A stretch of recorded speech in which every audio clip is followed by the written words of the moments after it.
Non veg আইটেমে কাসুরি মেথির ব্যবহার কিন্তু সাধারণত খুব বেশি হয় না, কিন্তু আজকের চিকেনের এই আইটেমটার অন্যতম প্রধান উপকরণই হলো kasuri methi. Hello friends, welcome back to my channel cooking with Sayani. আজকের recipe methi malai chicken. Methi malai chicken বানানোর জন্য একটা ছোট ফ্রাইং প্যান বা তাওয়া হালকা গরম করে নিয়ে তার মধ্যে ঢেলে দিলাম 3 টেবিল চামচ পরিমাণ কাসৌরি মেথি।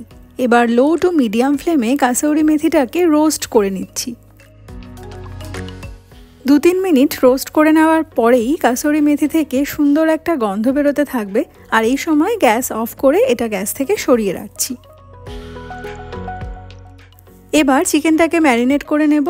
এখানে রয়েছে প্রায় 700 গ্রাম পরিমাণ চিকেন, আর ম্যারিনেশনের জন্য প্রথমেই ঢেলে দিচ্ছি রোস্ট করে রাখা কাসৌরি মেথি। সম্পূর্ণ কাসৌরি মেথিটাই চিকেনের মধ্যে অ্যাড করে দিলাম। দিয়ে দিচ্ছি 1 টেবিল চামচ পরিমাণ গোলমরিচের গুঁড়ো।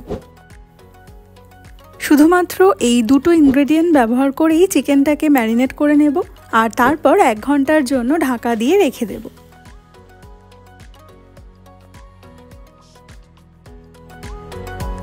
ফিরে এলাম 1 ঘন্টা পরে। গ্যাসের ওপরে একটা কড়াই বসিয়ে দিয়েছি, আর কড়াইটা একটু গরম হয়ে যাওয়ার পরে অ্যাড করে দিচ্ছি 3 টেবিল চামচ পরিমাণ সাদা তেল। তেল ভালো মতো গরম হয়ে যাওয়ার পরে দিয়ে দিচ্ছি পেঁয়াজ। এখানে 3টে মিডিয়াম সাইজের পেঁয়াজ মিহি করে কুচিয়ে রেখেছিলাম।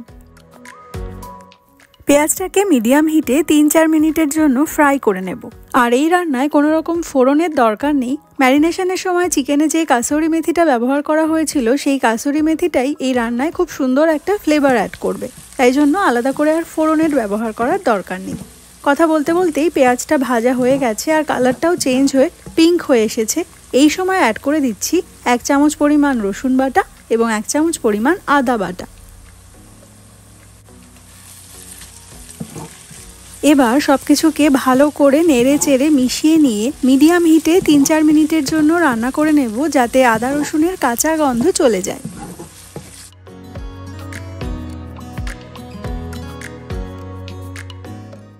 প্রায় 5 মিনিট সময় ধরে আমি রান্না করে নিয়েছি।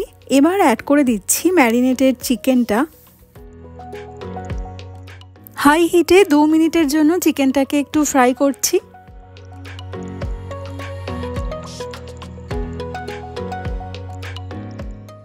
এখন চিকেনের কালারটা চেঞ্জ হয়ে সাদা সাদা হয়ে এসেছে। এই সময় ড্রাই স্পাইসেস অ্যাড করে দিচ্ছি। ছড়িয়ে দিলাম 1 চামচ হলুদ গুঁড়ো এবং 1 চামচ ঝাল লঙ্কার গুঁড়ো।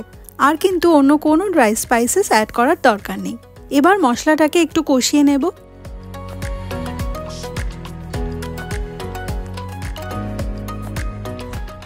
দু 3 মিনিট সময় ধরে মশলাটা কষিয়ে নিয়েছি।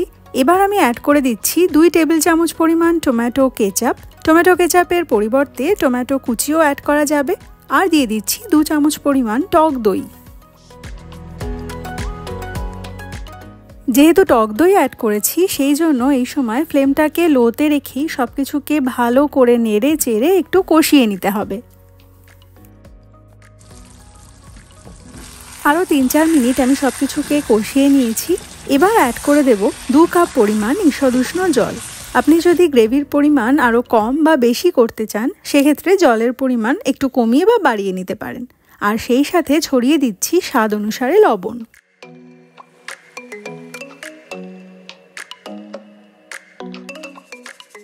আরও একবার সবকিছুকে মিশিয়ে নিলাম। ঝোল ফুটে উঠেছে। এবার ঢাকা দিয়ে লো টু মিডিয়াম হিটে 15-20 মিনিটের জন্য রান্না করছি, অথবা চিকেনটা সেদ্ধ হওয়া পর্যন্ত রান্না করে নিতে হবে। প্রায় 20 মিনিট পরে আমি কড়াইয়ের ঢাকনাটা খুলে নিয়েছি। চিকেনটা এখন সুন্দরভাবেই সেদ্ধ হয়ে গেছে। এবার অ্যাড করে দেব ক্রিম। এই চিকেনটার নাম যেহেতু মেথি মালাই চিকেন, সেই জন্য ক্রিমটা কিন্তু মাস্ট, আর এটা অ্যাড করলে খেতেও খুবই ভালো লাগে। প্রায় হাফ কাপ পরিমাণ ক্রিম আমি অ্যাড করে দিয়েছি। এবার লো টু মিডিয়াম হিটে সব কিছুকে আরও একবার ভালো করে মিক্স করে নিচ্ছি। ক্রিম অ্যাড করার ফলে গ্রেভিটাও অনেকটাই ঘন হয়ে গেছে। এবার গ্যাস অফ করে ঢাকা দিয়ে 15 মিনিটের জন্য স্ট্যান্ডিং টাইমে রেখে দিচ্ছি।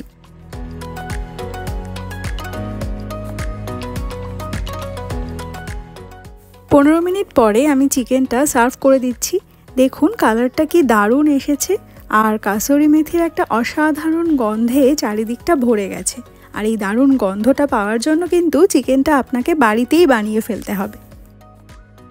বাড়িতে এই চিকেনটা অবশ্যই ট্রাই করুন আর রুটি অথবা পরোটার সাথে গরম গরম সার্ভ করুন। আর কেমন লাগলো সেটা আমাকে অবশ্যই কমেন্ট সেকশনে লিখে জানাবেন। আর যদি ভালো লেগে থাকে তাহলে একটা লাইক, শেয়ার আর সাবস্ক্রাইব করার অনুরোধ রইল। ফিরে আসবো নতুন একটি রেসিপির ভিডিও নিয়ে। ততক্ষণের জন্য বাই।